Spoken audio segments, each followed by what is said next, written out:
YouTube, we're back. Mississippi Wrenches. So today's the day. Yep. We're gonna put the gas tank in. Gas tank right there.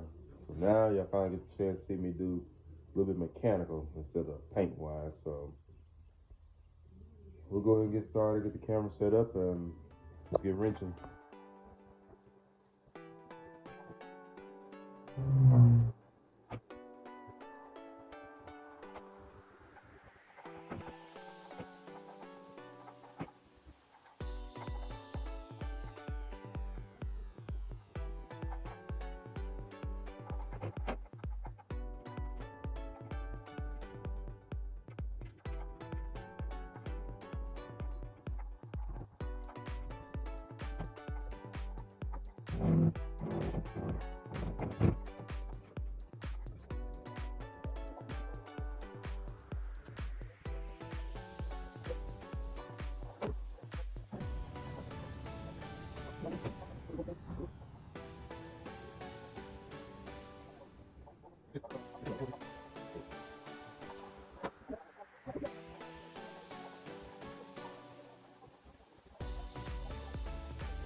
All right, y'all. So that was it there. The gas tank installed. So wasn't terrible at all. It's just a few little things y'all just gotta take note of. You're gonna have to figure out what side you're gonna want these little nuts to be on. And then you see how it kind of goes. Well, you ain't gonna be able to see it too well in there, but it's a little hook that kind of goes like that, and it holds onto the frame. And that's what holds that, so when you tighten the nut up on the bottom of that, you get to go. And so whenever you want to service, that's the next thing. So you have to figure out which way you want the tank to fall down if you have to service it or have to put like a filter or something like that in it. So I had left this side over here solid and then put that right there with the hook. So that way it'd be easier to go do what I need to do. But I think for right now, I'm probably gonna have an even better design, which I'm thinking those big J nuts there. So if I can get them big J nuts there and if it slides over there good enough to where I want it to be at, I might go that route. That way you can just hit it from up underneath, doom, doom, doom, doom, doom, and you're done. So that might be what I'm gonna do in the future. But for right now, I'm gonna let this thing kind of settle in there. Let them springs or them hangers there kind of mold to that enough, so that way when I do that little modification, it's not gonna be too strenuous. At least I'll probably at least do that J nut on that side over there, maybe on the side where the filler neck is right here. I might do that instead right there, so that way I can just do it from up underneath there and don't have to worry about trying to stick my hand. And then I gotta think too, the bed is gonna be on the truck too as well, so it's gonna be kind of, I need to make that functional enough to where the bed is on there. You can actually check. What we're finna do now is deset the engine. I forgot to do this when I got this thing first running, so kind of watch me.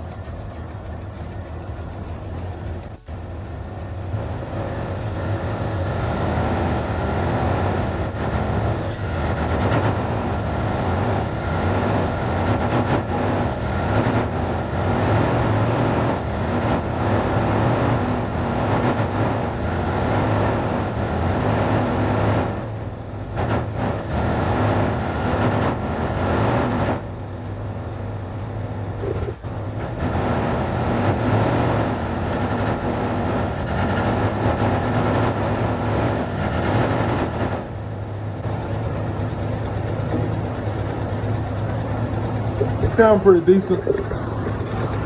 So we'll just let it run for a second. And we should be getting ready soon. It's so smoky out here, I can't tell which is the grill or this. It's still loading up. Sounds pretty good though.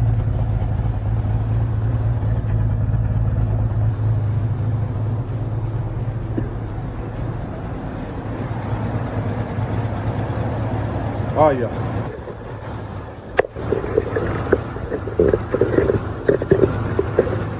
Sounds pretty good.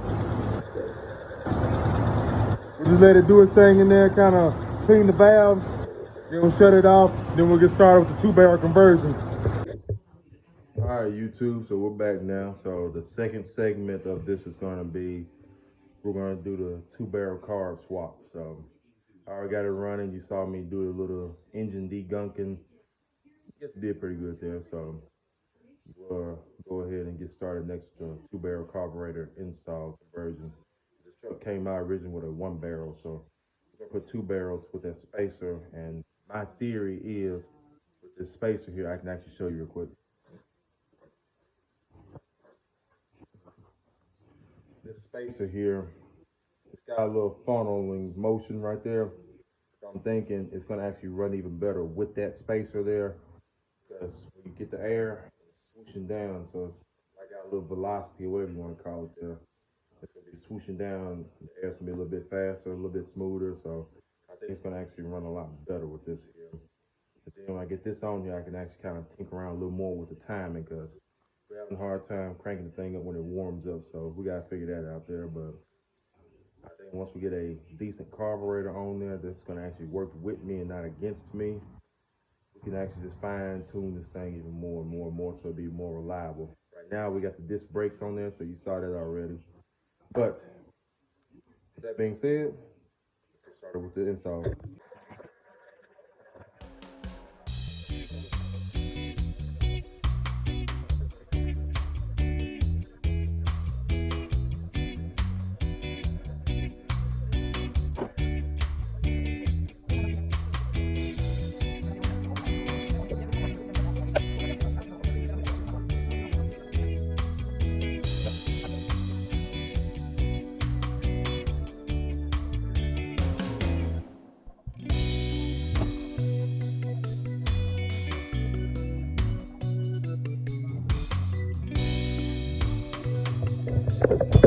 So we're back, y'all. So y'all see the carburetor, it's already put on there.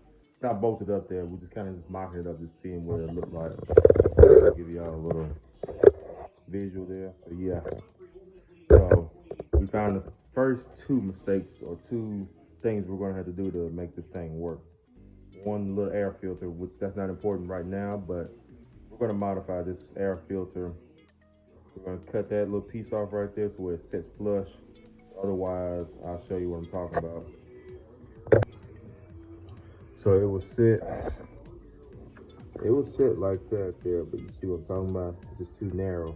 Versus this thing here around there, it's probably a little bit wider, if anything else, probably. Yeah, it's wider. So cut that off, set this on there and make a marker and mark around that. And just let it see if they fall on down there, so that way it fits better. And then second of all is gonna be the cable. Now I got this electronic, or this little vacuum choke or whatever.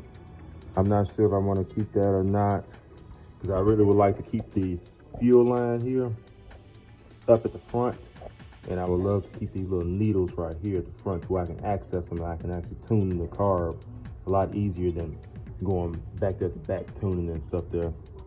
But I would have to get a universal cable, get it back there and get it over here, so that way it can actually hit down and pull back and wow, all that stuff there. Let's see, I need to see how, there we go. I don't know if it's, hold up, third problem there.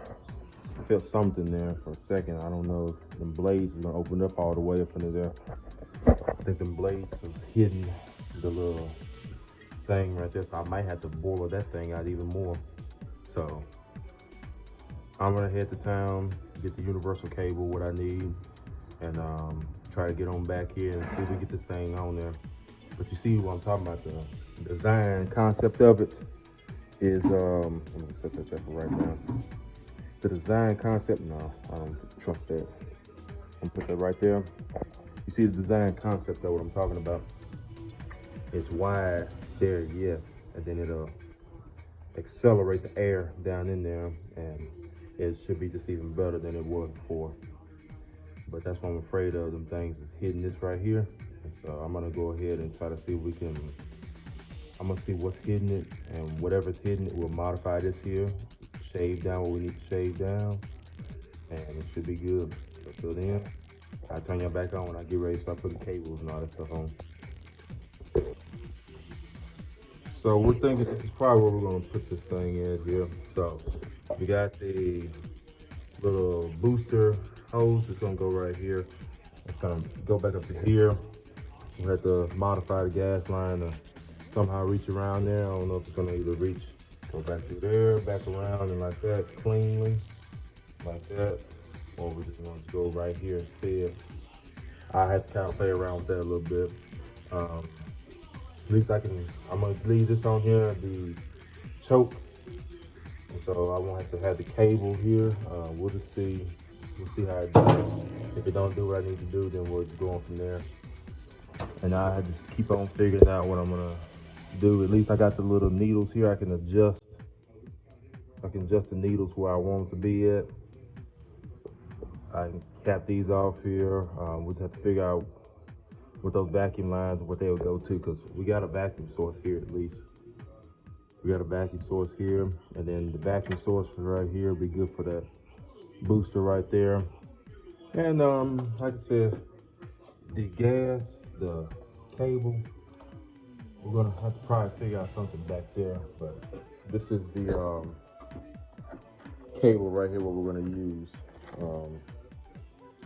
We'll see if it's something we can use. Hopefully it is. And we'll see how we can kind of work it out. I think it's gonna probably go through here at least, through this little section, and so on and so forth. We definitely have to cut it down for sure though, because we're not gonna need all that cable. But to see if we can just move it like that, that'll be good. We're just going from there at least. So I need to take this off here first and see if we can use that pivot point there. I think that's gonna be the main point what we need. So we should be good with that there. Until then, I'll turn y'all on when we get ready to do some more stuff with it. All right, y'all. So right now what we're doing is we're getting ready to get the cables and all that stuff cinched in together. And so I wind up using one of the brackets that came with the truck already. Drill a hole through there, see if I can tighten that up there. That way that cable can keep pulling. But if this thing is kind of acting up on me and try to bind on me whenever I try to pull the cable through, then I'm going to go ahead and heat this up. I can twist it around to this face here, it'll be pointing backwards, and it should be good to go after that. But right now I'm going to do some fitment. You'll see it. We'll just go on from there. I'll put that bolt there so that way we can stop that pivot point from doing like that. Have it stationary, and that little pool is going to be from right there.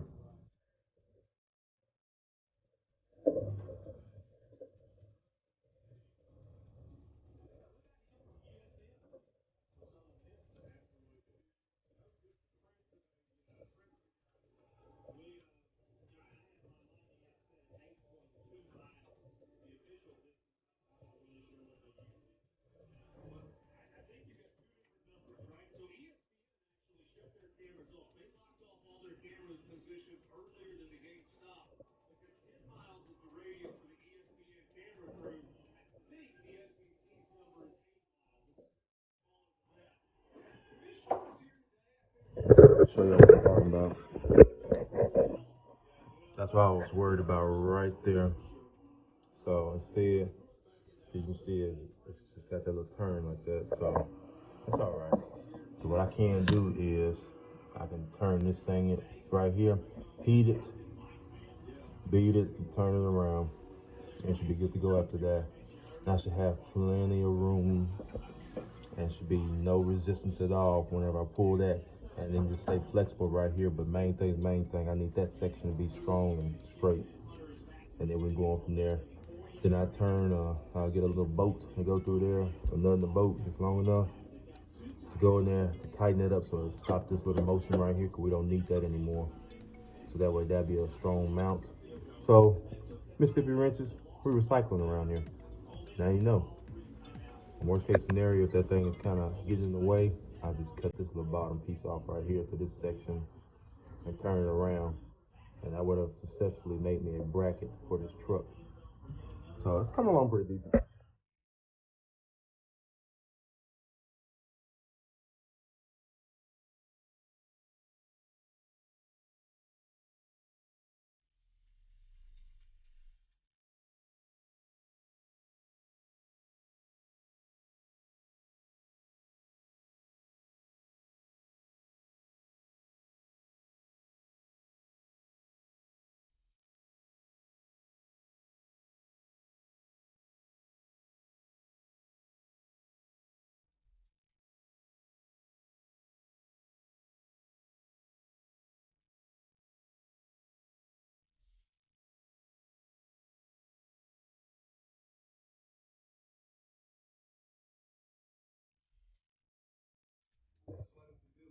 So here we go now.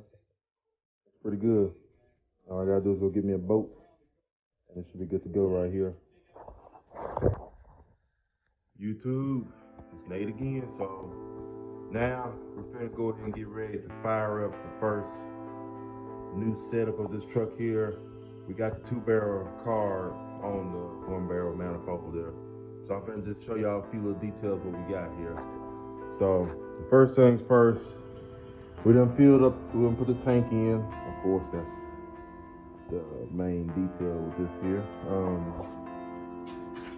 Like I said, the tank is put in.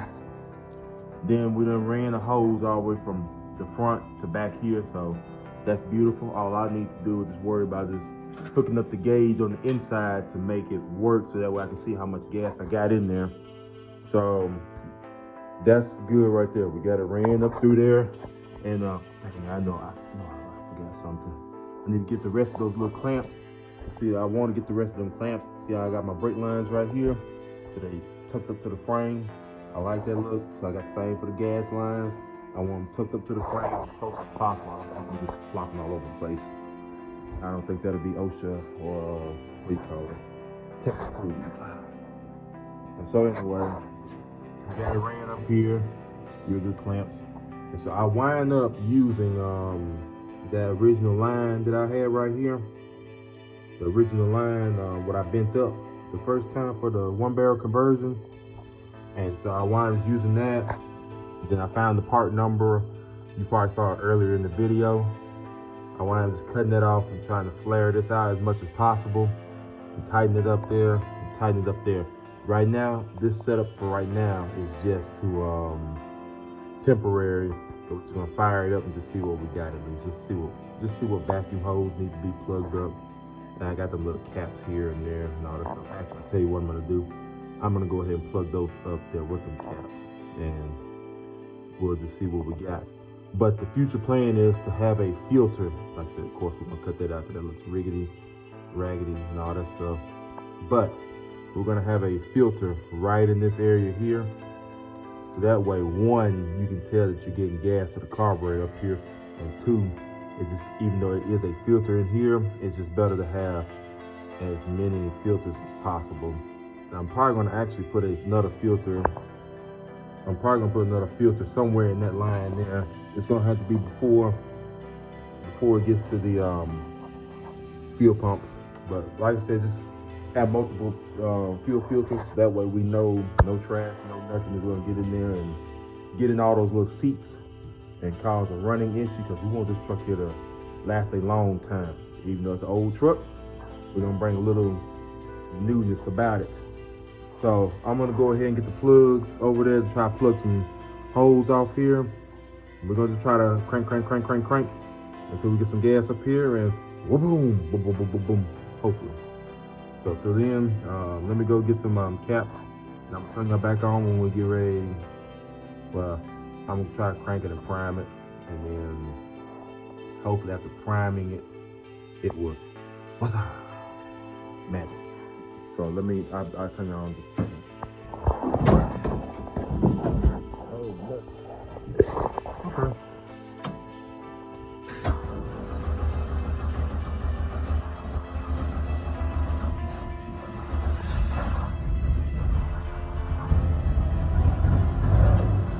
No way, you kidding me? It's actually running. Oh, off camera. Ooh, that stinks. Off camera there, I saw the failure of this clamp here. Well, not this one here in particular, but its predecessor. The other one, it snapped on me. So we just wind up getting a stronger, tighter one there. And we're gonna go ahead and fire this bad boy up. My better judgment is actually telling me I need to probably change that one out too. And I tell you what, for once, I'm gonna take it up. I'm gonna take that up there. Let me go ahead and swap that out. All right, y'all, I took up my better judgment. So now, take two on cranking the 2-barrel conversion, but it runs though. Now it does. Give it a pump.